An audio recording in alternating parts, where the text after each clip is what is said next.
Well, there's been a complicated set of negotiations going on in private and a lot of public pressure being applied as well. The Australian government had made its position very clear that Hakeem al Araibi was a refugee, that Australia had afforded him refugee status and that he should be deemed a refugee and returned to Australia. This whole thing came about because Bahrain issued an Interpol red notice seeking his extradition back to Bahrain on charges that he claims, Hakeem al Araibi claims, are political. And there was some kind of a mix-up, and the systems in Australia allowed Australia to notify Interpol that he was travelling to Thailand. Now, that shouldn't happen when someone is a refugee, so there was a problem there.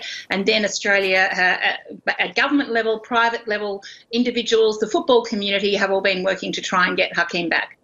It's amazing the level of public support and media coverage that this case has gotten. Particularly, I'm thinking about the attitude towards refugees and all the issues with the offshore detention centres that Australia has right now. There's been a bit of a pushback to some of that. So while there is still some strong sentiment about tough border protection, there's also, I think, a niggling sentiment in Australia.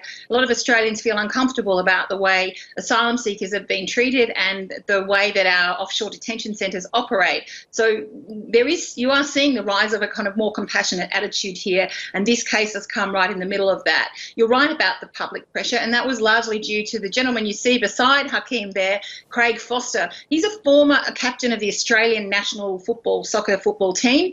He's a commentator and a well-known figure in the football world, and he really led the charge for the public support to put pressure on governments both in Australia and in Thailand and, of course, in Bahrain to allow Hakeem al Araibi to come back. So he used social media very well. He travelled to Switzerland. He travelled to Thailand.